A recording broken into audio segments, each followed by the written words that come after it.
Boker Tov, Shavua Tov, Parashat Noach. Ele Toledot Noach, Noach Ish Tzadik Tamim Haya Bedorotav. Voici l'histoire de Noé. Noé qui était un homme pieux, un homme saint, dans ses générations. Nos sages n'ont pas laissé Noé profiter des compliments et tout de suite ils essayent de le comparer à Abraham Avinu.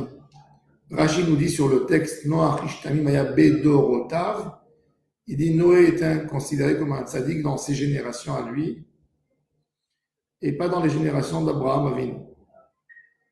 Il y a même un autre avis qui dit que s'il était tzaddik dans sa génération, à plus forte raison dans l'époque d'Abraham. Mais nos sages tiennent sur la première opinion que par rapport à Abraham, Noé n'était pas considéré comme un tzaddik. Ce qui nous fait poser des questions, Noé c'est l'homme qui a sauvé la descendance d'Adam du déluge, qui a donné suite à ce monde.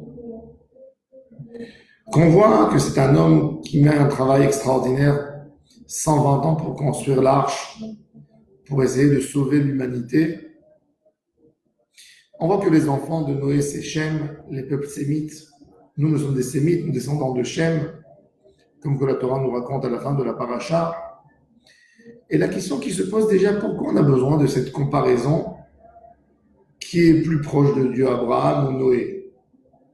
Pourquoi on ne peut pas laisser Noé profiter des compliments et d'une admiration du public? La réponse est la suivante. Nos sages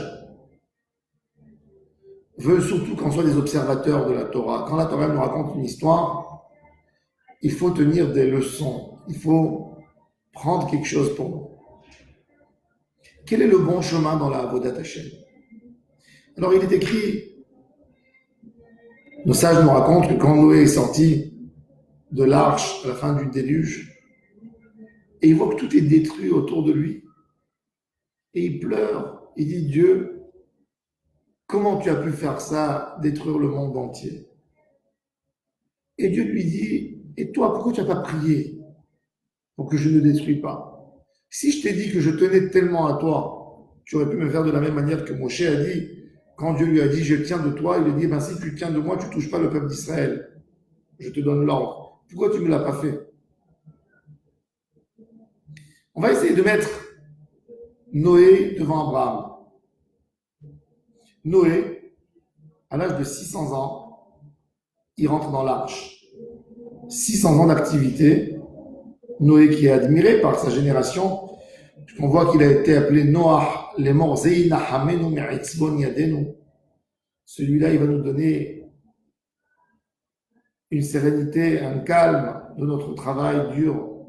L'homme, après la malédiction que Dieu a maudit Adam, que Dieu a maudit Caïn, la génération cherchait une sérénité. Noé était un génie. C'est lui qui leur a inventé les outils pour récolter dans les champs.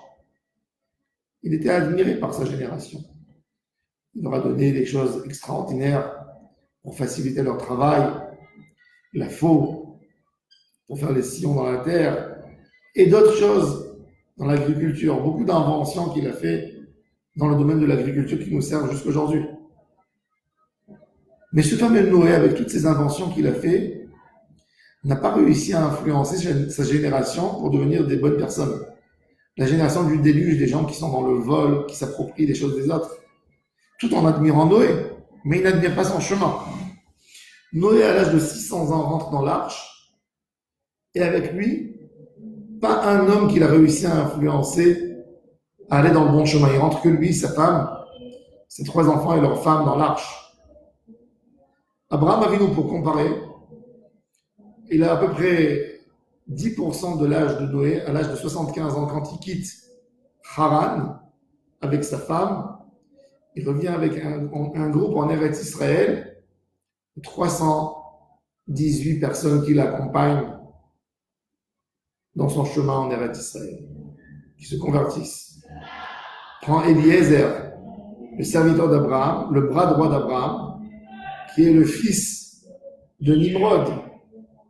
Nimrod, qui était le roi du monde, son fils qui quitte la couronne de son père, le trône, la royauté, pour suivre la vérité d'Abraham Avinu. On voit cette force d'influence d'Abraham qui a essayé de prendre toute sa sagesse qu'il a mis à la disposition du bon Dieu.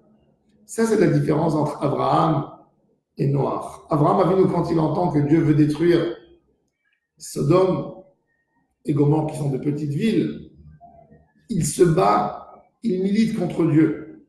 Ici, je suis important, tu dois m'écouter.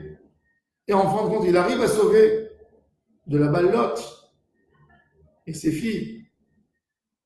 Et Noé, quand Dieu lui parle, lui dit, je vais détruire le monde, le monde. Comment ça se fait qu'il ne prie pas, qu'il ne parle pas? Le Zohar Kadosh nous dit que quand quelqu'un, un jardinier, il rentre dans le jardin, et il veut tailler le bois, il veut couper certains arbres, qu'est-ce qu'il fait? Il cherche et il voit les arbres qui donnent pas de fruits, il les enlève.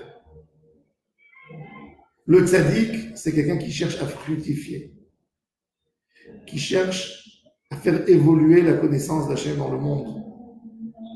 Noach essayait de se préserver à lui et à sa famille. Il a réussi.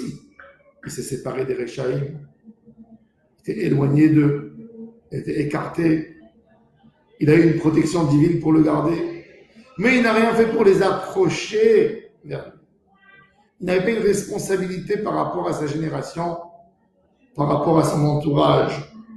Et c'est pour ça que nos sages nous disent, quand vous allez voir maintenant, vous allez lire cette paracha, faites attention. Noé, c'est pas lui l'exemple. On nous raconte l'histoire de Noé parce que c'est pour nous expliquer les 20 générations depuis Adam jusqu'à Abraham. Faites attention, ne prenez pas des références de Noé. Prenez des choses, des bonnes valeurs de Noé, mais c'est pas notre référence. Notre référence à nous, c'est Abraham Avinu. C'est être là pour approcher les autres. Être là, avoir un engagement dans le monde. Pas un engagement uniquement pour toi. Un engagement pour l'humanité. Pas faire un arche pour être préservé. Sortir justement et essayer de faire tout pour sauver l'humanité avec des bonnes actions. C'est pour ça que nos sages ne laissent pas Noé avec ses compliments et tout de suite ils essayent de mettre Noé devant Abraham pour trouver la différence entre Noé et Abraham Avinu. Donc nous sommes les enfants d'Abraham Avinu, les élèves d'Abraham Avinu. On veut sauver le monde, on veut essayer d'évoluer le monde et que Bezrat Hashem nous aide d'éclairer tout notre entourage avec la lumière de la Emouna, des mitzvot et des bonnes actions. Je souhaite à tous et à toutes une excellente journée. Ces paroles de Torah soient à la mémoire de notre cher Jacob Dollinger qui a quitté le monde cette nuit, un érudit dans son domaine, un homme qui aimait Israël de tout cœur, qui a écrit beaucoup de livres dans le droit international et qui a écrit un livre pour défendre Israël des mensonges de l'ONU, qui a montré, qui a dévoilé comment l'ONU a des décisions par rapport à d'autres pays, des solutions qui ne sont jamais appliquées dans les problèmes d'Israël avec son entourage et son environnement. Qui repose en paix, que Kadosh Baruch Hu le reçoit dans son Gan Eden avec tous ceux qui ont fait du bien pour son peuple. Amen.